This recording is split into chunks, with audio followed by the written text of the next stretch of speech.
Can qulog'imdan ketmaydi. Oxunjon madalib o'tib qoldi. Telefon qildi, eshitdingmi? Aytaman, muxir aka palakatni qarang, oxun o'tib qoldi. Billa borib pataq o'qib kelamiz dedi. Bo'ldi dedik. Meni mashinamga o'tirdik. Shu o'tkir Muhammad Xo'jayev burildi. Men odatim oldinda o'tiraman. Hamisha. Muxirdan aka endi orqaga o'tirish kerak, mashina meniki-yu. Yo, kalta dedi.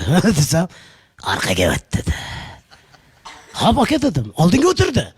Ketyapmiz oxirnikiga, pataqaga. Yo'l uzoq, 4 soatlik yo'l Farg'onagacha. Bu yoqdan bu yoqdan gaplashib ketyapmiz dedi. Menga shunda perivalda orqaga qaradi, "Obet" dedi. Aytsam, "Bilasan, men nega oldinda o'tirdim" dedi. Nega aytsam, "Avariya bo'lsa oldindagi odam o'lmaydi" dedi. Mana shu gap aytdi menga. Oxirni pataqasiga ketayotgan paytimizda yo'lda. Xudoning qudratini qarang deyman-da endi. Endi shum ish bo'ldi, Allohning ishi ekan, endi peshana ekan. Lekin yana bitta gap aytaman. Hozirgi qo'shiqchilar mana Shohruxxon aytdi, Muhriddin aka mashulasini boshqa-boshqalar aytayapti. Aytsin, bu yaxshi, yaxshi. Lekin o'ziga o'xshata olmasa ham sal yaqinroq qilib aytsa men xursand bo'lardim. Men xuddi mana ashularni buzib aytayotgandek qizg'anaman, ko'pchilik Muhriddin aka mashulasini buzib aytsa.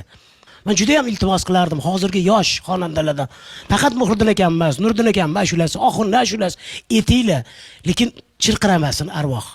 O'ziga yaqinlashtirib etinglar. Chunki bulardagi aytolmaysizlar, foydasi yo'q. Yana qaytaraman. Nechta ashula aytgan bo'lsa, shu odam o'zi bilan olib ketdi. Alloh